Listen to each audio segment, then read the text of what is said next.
ಇಲ್ಲಿ ವಿಕಾಸ್ ಸಿಂಗ್ ಅಂತ ಇದ್ದಾರೆ, ಅವರು ಗ್ರೀವ್ಸ್ MD ಇರೋದು.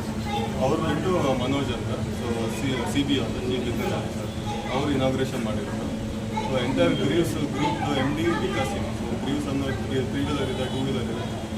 ಸೊ ಎಲ್ಲ ಬ್ರ್ಯಾಂಡ್ ಎಲ್ಲ product portfolio MD inauguration. Sir service ಎಲ್ಲ ಯಾವ ಥರ ಇದೆ ಸರ್? ಸರ್ವಿಸ್ ಕಾರ್ಗೋ ನಮ್ಮ ಲಗೇರಿಯಲ್ ಸರ್ವಿಸ್ ಸೆಂಟರ್ ಇರೋದು. ಸೊ ಕಾರ್ಗೋ ಎಲ್ಲ ಲಗೇರಿಯಲ್ಲಿ ಮಾಡ್ತೀವಿ. ಬಟ್ EVಯಲ್ಲಿ ಮೇನ್ಲಿ ಸರ್ವಿಸ್ ಅಂತ ಏನು ಬರಲ್ಲ.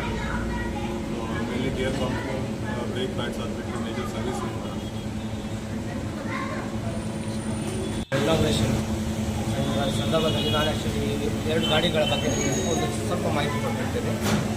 ಅಂದರೆ BOC ಬ್ರ್ಯಾಂಡಲ್ಲಿ ಬಂದುಬಿಟ್ಟು ಎಲೆಕ್ಟ್ರಿಕ್ ಬಂದುಬಿಟ್ಟು ನಮ್ಮದು ಇವಾಗ ಅಲ್ಟ್ರಾ ಸಿಟಿ ಅಂತ ಒಂದು ಮಾಡಲ್ ಇದೆ.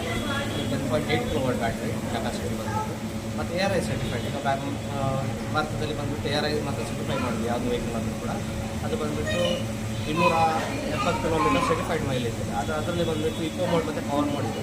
ಹಾಗೆ ಜೆನ್ವಿನ್ ಆಗಿ ಅಂದರೆ ಈ ಸಿಟಿ ಕಂಡೀಷನ್ಸಲ್ಲಿ ಟ್ರಾಫಿಕ್ ಇರುವುದರಿಂದ, ಇಲ್ಲ ದಪ್ಪಲ್ಲಿ ಇಲ್ಲಾಂದರೆ ಗುಡ್ಡಗಾಡು ಪ್ರದೇಶದಲ್ಲಿ ಸ್ವಲ್ಪ ಮೈಲೇಜ್ ವೇರಿಯೇಷನ್ ಎಲ್ಲ ಬರುತ್ತೆ.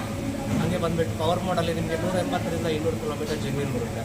ಅದೇ ಬಂದುಬಿಟ್ಟು ಇಕೋ ಮೋಡಲ್ಲಿ ಬಂದುಬಿಟ್ಟು ನಿಮಗೆ ಒಂದು 200ರಿಂದ 200 km ಆ್ಯಕ್ಚುಲ್ ಮೈಲೇಜ್ ಬರುತ್ತೆ ಜೆನ್ವಿನ್ ಮೈಲೇಜ್.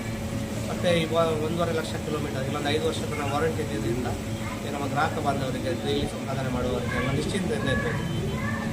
ಮತ್ತು ಇನ್ನೊಂದು ಬಂದುಬಿಟ್ಟು ನಮ್ಮ ಗ್ರೀವ್ಸ್ ಒಂದು ವೇಳೆ ಲೋಡಿಂಗ್ ಎಲ್ಲ ಜಾಸ್ತಿ ಇದ್ದಾಗ, ಈಗ 500-600 kg ಪಾಸಿಂಗ್ ಇರ್ತದೆ, 6 ಫೀಟ್ ಇಟ್ಟಿದ್ದೇವೆ. ಅಂದರೆ ಲೋಡಿಂಗ್ ಜಾಸ್ತಿ ಹಿಡಿಯುತ್ತೆ.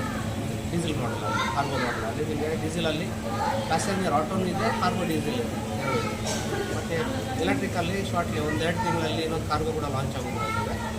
ಅದರಿಂದ ಇನ್ನೂ ಮಾಹಿತಿ ಬರಬೇಕಾಗ್ತದೆ ಕಂಪ್ನಿಯಿಂದ, ಉತ್ಪಾದಕರಿಂದ. ಇದರಿಂದ ಬಂದುಬಿಟ್ಟು ನಿಮಗೆ ಆಲ್ಮೋಸ್ಟ್ ಒಂದು 500-600 kg ಪಾಸಿಂಗಲ್ಲೂ ಕೂಡ 1 ಟನ್ ಆಲ್ಮೋಸ್ಟ್ 1 ಕ್ವಿಂಟಲ್ ಪ್ಲಸ್ ಹಿಡಿಬೋದು ಗಾಡಿ. ಮೈಲೇಜ್ ಚೆನ್ನಾಗಿರುತ್ತೆ. ಆಲ್ಮೋಸ್ಟ್ ಒಂದು ಹತ್ರ ಒಂದು 30-35 ಸಿಟಿ ಕಂಡೀಷನ್ಸಲ್ಲೇ ಬಂದಿರುತ್ತೆ ಮೈಲೇಜ್. ಸರ್, ಇವಾಗ ಬೈಕಲ್ಲೆಲ್ಲ ಸುಮಾರು ಬೆಂಕಿ ಅನಾಹುತಗಳು. ಹೌದು. ಈ ಆಟೋದಲ್ಲಿ ಅದಕ್ಕೇನೋ ವಿಶೇಷತೆಗಳು ಆ ಥರ ಏನಾದ್ರು? ಆಟೋದಲ್ಲಿ ಬಂದುಬಿಟ್ಟು ನಾವು ಯೂಸ್ ಮಾಡ್ತಿರೋದು ಲಿಥಿಯಂ ಅಯಾನ್ ಬ್ಯಾಟ್ರಿ. ಈಗ 5 ವರ್ಷ ನಾವು ವಾರಂಟಿ ಕೊಡ್ತೇವೆ. ಆಟೋಲ್ಲಿ ಜನರಲಿ ಬಂದುಬಿಟ್ಟು 8ರಿಂದ 10 ವರ್ಷ ತನಕ ಲೈಫ್ ಇರುತ್ತೆ. Full maintenance free battery. ಅದು ಲೆಡ್ ಆಸಿಡ್ ಬ್ಯಾಟ್ರಿ ಥರ ಆಗಲೇ ಇಲ್ಲ.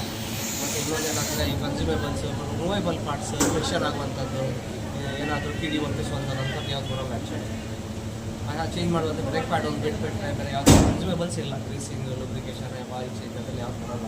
ಗೇರ್ ಬಾಕ್ಸ್ ಆಗಲಿ, ಇಂಜನ್ ಆಯಿಲ್ ಆಗಲಿ, ಟ್ರಾನ್ಸ್ಮಿಷನ್ ಆಗಲಿ ಅದು ಬಂದಿಲ್ಲ. ಹಾಗೆ ಬಂದುಬಿಟ್ಟು ಮತ್ತು ಇನ್ನೊಂದು ಏನಂದರೆ ಲಿಥಿಯಂ ಅಯಾನ್ ಇದರಲ್ಲಿ ಎಲ್ಲ ರಿಸರ್ಚ್ ಎಲ್ಲ ಮಾಡಿಬಿಟ್ಟು ಇದು ಮಾಡಿದ್ದಾರೆ. ಎಷ್ಟು ಸಾವಿರ